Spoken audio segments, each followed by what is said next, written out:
Hi there, I'm the CRM Ninja, and today I'm joined by someone who is halfway across the world. Leon Tribe, welcome to the show. Thank you very much. Good to be here. An absolute pleasure. I know it's sort of early morning for you, late night for me, but really glad that we're able to talk. Yeah, no, it's great. It's an interesting idea for a show, exploring the bumps in the road rather than constantly patting our back for the successes. I really like the idea. Yeah, so when I was thinking about starting a show last year, I got a couple of ideas and bumped them off a few people, including one sort of from your neck of the woods. I mean, hundreds of miles away, but Mark Smith in New Zealand, who was obviously living here in London at the time.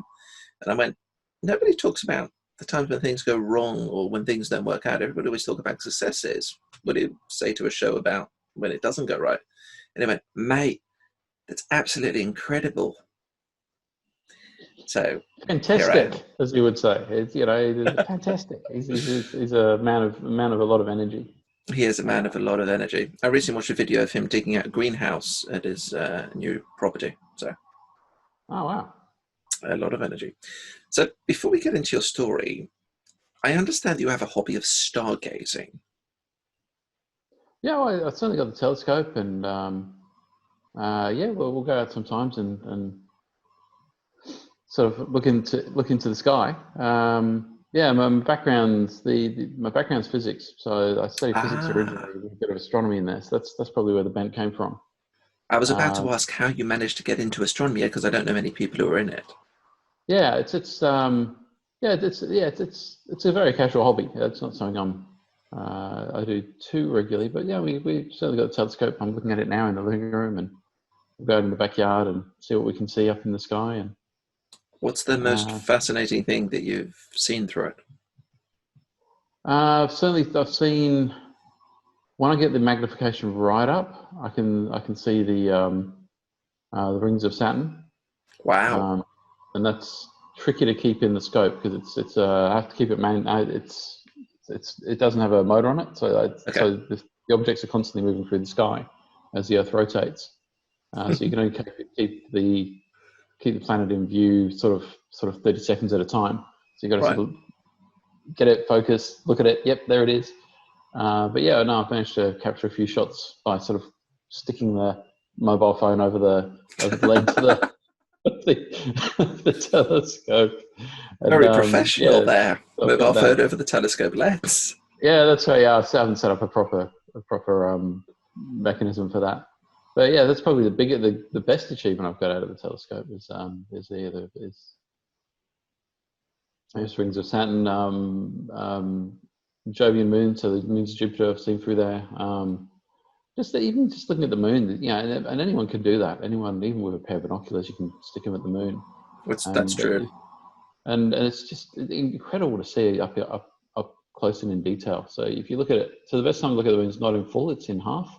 So then you Okay. get the shadow craters, and it's just mind blowing the detail you can see on that little satellite.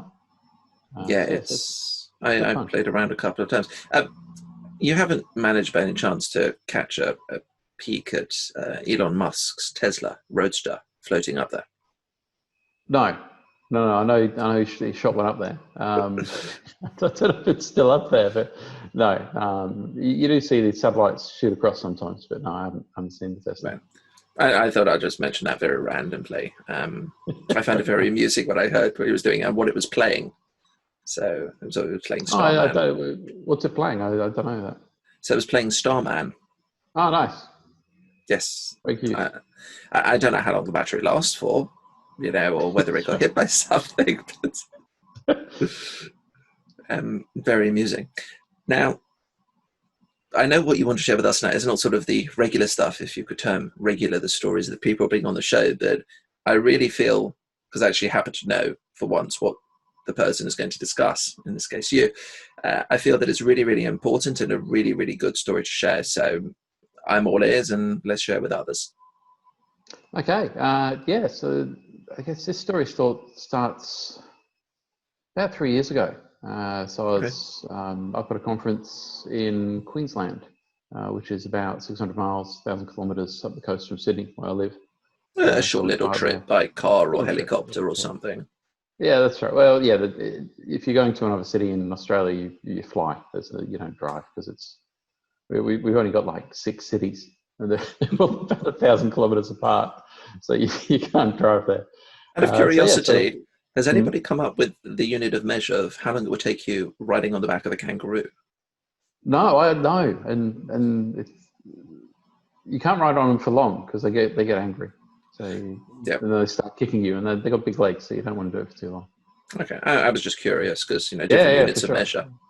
Sure. Yeah, the brew unit. Yeah, that's yeah, but no, it's not. Yeah, so I was up at this conference, and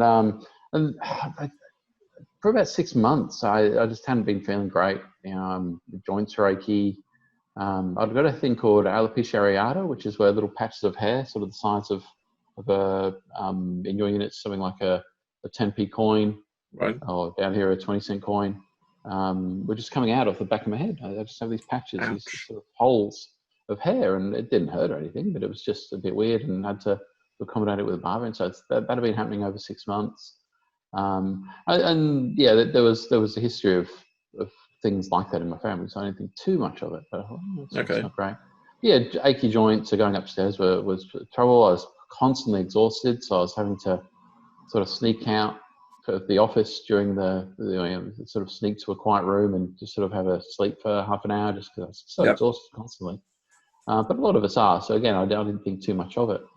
I've But I just, snuck into an empty office at times myself, or gone back into my yeah, car. It's parked up for a little rest at times. Yeah. yeah, you can do that. You can do that sometimes. But yeah, this conference, it came to a head because I was just permanently thirsty. I just couldn't, no matter, and I don't get thirsty very much, Okay. but I just could not sate this thirst. I'd drink like a liter bottle of drink, like a big bottle of drink, just something like this, right? So you got a big bottle of drink ready. Yep. Something like that. I'd just drink the whole thing, and it wouldn't even touch the sides of the thirst. I'd still be really thirsty. This is strange. Wow. And the other symptom, the less delicate, more indelicate symptom, was I was peeing literally every half hour. Every half hour, I had to go bathroom. Um, Full bladder, so it wasn't phantom or anything. It was like full bladder every half an hour. The problem with this is I was presenting on stage for an hour, so, so I think this talk might generate some interest, but maybe for the wrong reason if I'm not careful. But I got through the talk and it was fine. The stage didn't need cleaning up, and so it was all good. But Okay. I knew something was wrong, so it was near the end of the conference. So I flew back to Sydney. I said to my wife, I think I know what's wrong here. So I've got to go. I need to go see my GP. I need to go see a doctor. Right. And we went, and it confirmed what I suspected, which is I had what's called type 1 diabetes, which is Wow. where your body, it's an immune disorder. So your immune system attacks a part of your body, and with type 1 diabetes, that part of your body's a little organ called the pancreas. And the pancreas helps you regulate blood sugars so that they stay within a sensible range. And for me, it wasn't. So my blood sugars were going incredibly high, about 3 times as high as what they are in a normal person. Wow. And they'd been like that, probably for about 6 months. And they were getting to the point where my body was failing to cope with it, so the kidneys were trying to flush out the Yeah. sugar, which is why I was in the bathroom and all the rest of it. But it was basically turning my blood acidic. So one of the things that kills off diabetics, there's a few, but one of them is if you don't have insulin in your blood, and with diabetics that happens because you get too sugary and it absorbs all the insulin, for want of a better expression. Then you don't have insulin in blood. That turns your blood acidic, and that basically kills you. It's quite a serious condition. When I went and saw the GP and got diagnosed, he literally said to me, "Right now, you need to go to the emergency ward of the What? hospital Hold on. now." He And sent then you he said to that A&E or the emergency ward there and then. directly. He said, "You go there now, directly." Wow. And they put me on a drip. They didn't give me insulin. They didn't need to give me insulin, but they just needed to rehydrate me and sort of get my body stable again. But Right. it was very specific. Because although I was still walking around, my blood was getting more and more acidic, and it would have killed me. So it's Bloody type 1. Yeah, hell. it's very very serious condition if you get what's called DKA. This is Yep. acidification of the blood. So yeah, that was a bit of a kick in the pants for me. That that I had this thing, and I thought, well, okay, to manage it, there is no cure. So with type 2, which is the more common version, Yes. there's the prospects of remission, and there's certain things you can do. But a lot of things you can do for type 2 help you manage type 1. So type 1 is inevitable. And so the curious aspect is, even though it's been 3 years, I'm not on insulin yet. That will come. Okay. It's inevitable for type 1, so that will come. But there's still things I can do to manage it and to prolong that before I need to go onto the insulin. But it's inevitable. My immune system will win. Immune system can't be beaten. It always wins. It's an autoimmune So disease, as you said. yeah, that's exactly right. So there's no way around it. So it gave me a kick up the pants. So a lot I of can things you can imagine. do is eating better. So I got rid of all the sugary drinks. My diet had been shocking before diagnosis. So I Look, was drinking full strength Coke, sports drinks. I laugh because It's I do drink full strength Coke. I hate any other sort, but my dentist said for years that my teeth were absolutely made for it. It didn't do anything to me, good. and hasn't. Uh, But as a consultant, when living on the road, traveling client to client, spending a couple of days away, you grab food when you can. You don't have the facilities yeah, necessary to yeah, prepare everything nice and fresh and very healthy. So, not so much. But and that was one of the other things in the last dentist visit before diagnosis. My mouth was a train wreck. I had all these fillings, and I'd never had fillings before, and I thought, wow, I've never needed them before. That's weird. It's all part of it. But so a lot of things you do to help keep your blood sugar sensible while you're still producing a tiny amounts of insulin, while your pancreas hasn't been totally destroyed. There's things like better exercise, eat better. So so I got rid of all the sugary drinks. So these things called salads started appearing in my diet, which I'd never seen before. These new foods. Mark Christie, we've mentioned salads. All these. My diet completely changed, and I started cycling.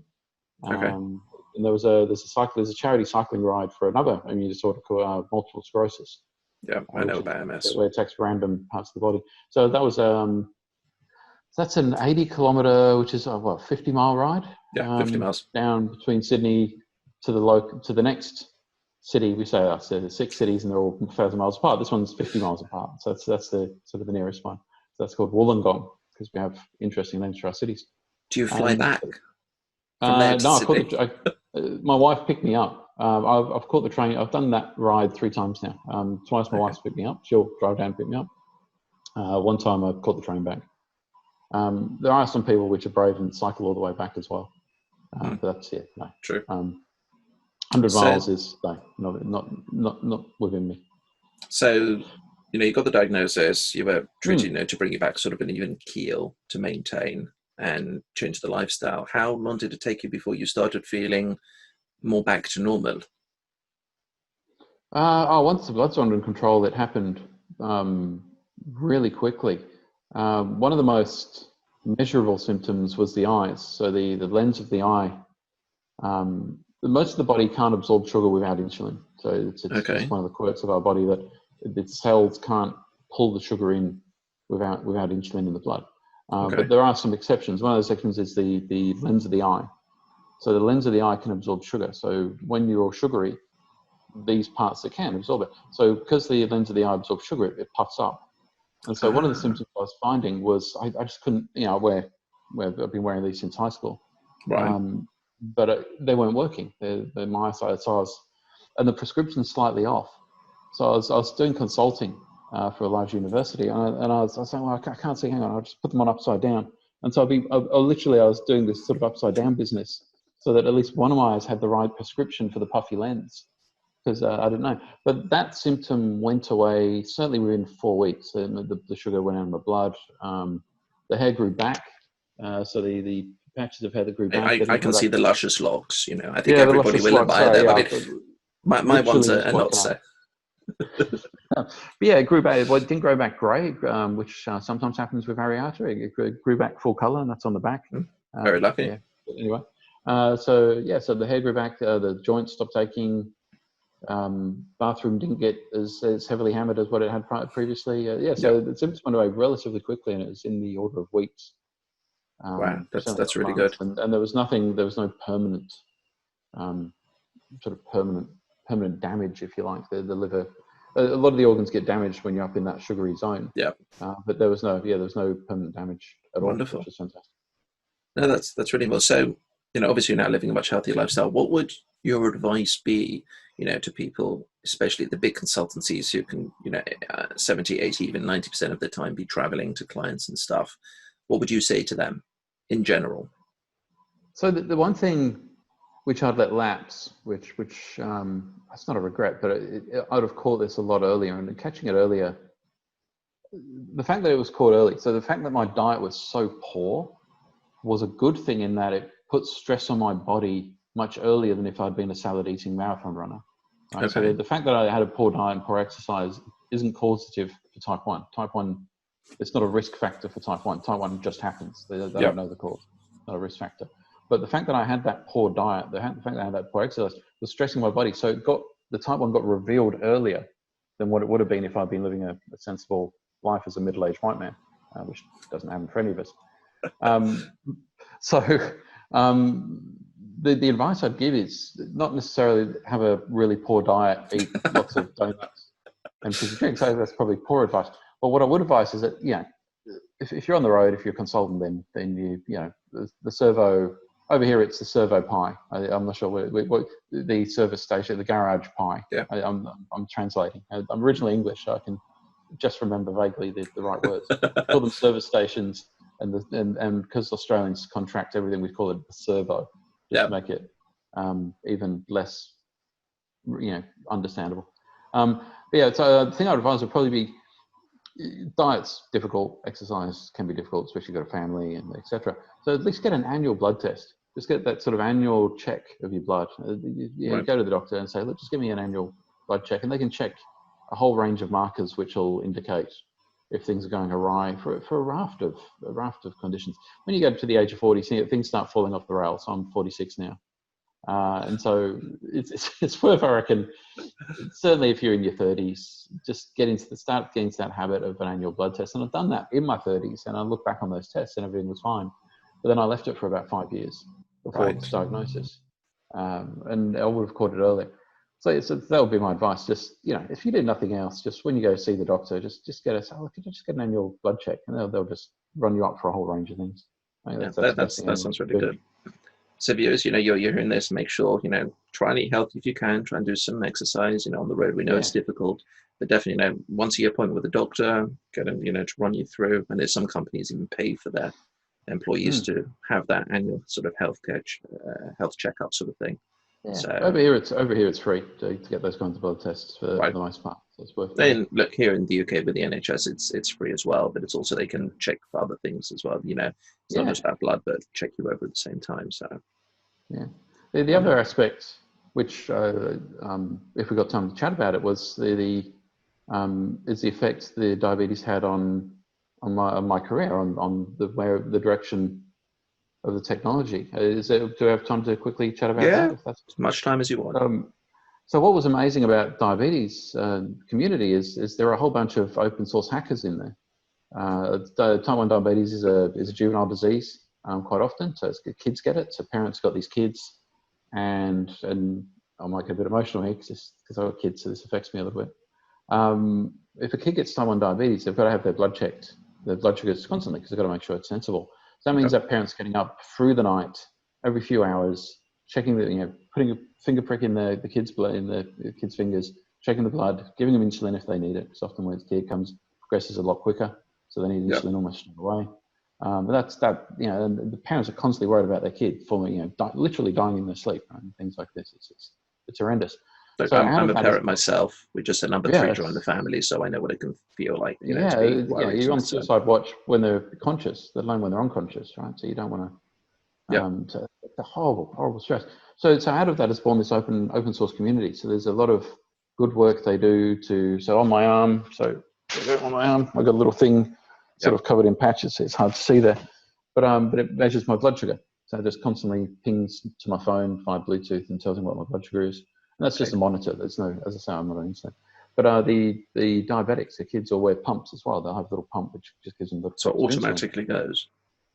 Yeah, but the crazy thing is, up until quite recently, those two objects didn't talk to each other. So if the CGM, which Okay. is monitoring the blood sugar, says, "Oh, you're a bit high, you need a bit more insulin," it would take someone to take that reading, and then go to the pump, and then manually work out Input how it much over. insulin's required. So the open source hacking community got around that. They got around they said, "Oh, we can hack around this," and so they take the data up into the cloud, and then they bring the data back down from the cloud to the pump, and it closes what they call closing the loop. They're called Yeah, loopers. And so that's there's really amazing. yeah, and it means that the parents can sleep at night, and if the blood goes too high or too low, they get an alarm, and so Yeah, there's all these things that just weren't available. the power of So it's really cool. community. Power of community. So I latched into that, and so a lot of the monitoring I now do, the data from my arm goes up into the cloud. It goes up into they've got these two scripts, right? One of them was for Azure, and of course that one didn't work at all. So I tried putting it into Azure first. It didn't work. So I had to go to the dark side and put it up into Heroku, right, which is a Salesforce. Um, Okay, we're tech agnostic on this interview. That's okay, cool. So Microsoft, Dynamics consultant. So it went up into a MongoDB in Heroku, and so then I'm using Microsoft Power Automate, which is part Yeah, of their Power Platform point-to-point integration tool. So I take the data out of MongoDB and I push it into an Excel spreadsheet in OneDrive, and I do that every hour, I think it is, every couple of hours. okay. So in a couple of hours, it reads the data, which is coming from this. So this pumps the data up every 5 minutes. Power Automate takes it out every hour, and then I can do a whole bunch of analysis on my data to see Wow, how I'm progressing, just see when the pancreas will finally give out, if my blood sugars are stable over the month, and things like that. So it's that's incredible. and none of it costs me any money, and I'm not a coder these days, so I can't write a single line of code, or not well. Certainly not his profession. So it's just fantastic. It's just fantastic that there's these free tools out there that people can make good use of. And then there's the other one which I'm looking to put in, which I haven't done yet, is Azure's AI services have got a thing called the anomaly detector, Yes, which sort of monitors a signal from a device, an IoT signal from a device. And so the plan is to push that against the same data, and then if it sees if I'm going too high or too low, it'll do whatever it does. It'll send some kind of a signal, and amazing. that'll let me know as well. And yeah, so yeah, it's quite exciting. So although it's affected my personal life and obviously my lifestyle, it's just sent me on new and interesting and creative directions in terms of technology as well. Just, yeah, new Definitely, you can see applications. how it can, enable and assist you with this, and What's others, that, of Sam? course. It shows how you can use the technology to enable and assist you and others, with living as near normally as possible. Yeah, no, exactly right. Exactly right. It's yeah, it's very exciting times. The barriers to accessing technology, this idea of citizen developers, Yep, sort of power users, etc., come to the fore. The technology has been developed for that market. It's more and more readily available to people that otherwise wouldn't necessarily know anything about technology or how to access it. very true. Yes, Very, very it's true. very empowering times. Indeed. Well, thank you so much, for sharing your story and, how you're using technology around it and how others are using it. That's, really comforting that we can have tools now to help us, automate stuff and Mm. monitors, torch devices to, inject, etc. So really appreciate that. Oh no, it's my pleasure. And yeah, thanks for having me on the program. I completely agree with Mark. It's a really great idea to celebrate, or certainly to highlight the errors that we have in our lives, so Yeah. that others can learn from them and what we've learned from them ourselves. I think it's a great idea No, for a show. thanks. I really appreciate that. I mean, my view was, we all make mistakes and we try and learn from them. But if we could hear from others as well, we could see how we, could apply that to our own lives and our own projects and 100%. stuff. So now comes the point where I ask you to nominate somebody to appear on the show. Who would you like to Okay. hear from? Um, if you can get her on, Ooh, this sounds Elena like a Grushenko. challenge. Elena Grushenko. Okay. She's one of the local Microsoft MVPs down here. Okay. Um, originally from Ukraine, lived in Russia, in Moscow for a while, and then came to Australia Okay. with her family. Yeah, so interesting life. And yeah, I'm Definitely. sure she's got a few tales to tell along the way. So yeah, Wonderful. that'll be who I'd nominate. Wonderful. Well, I'll reach out to her and ask you for an introduction. Yeah, no problem at all. Brilliant. Once again, Leon, thank you so much for coming on the show. Really appreciate your time and your stories. Viewers, we hope that you've learned something very valuable out of this episode, and you go and have a chat with your doctor if you feel, it's appropriate and you need to. Please also feel free to check out the rest of the Oops Factor playlist and subscribe to the channel. Have a great day.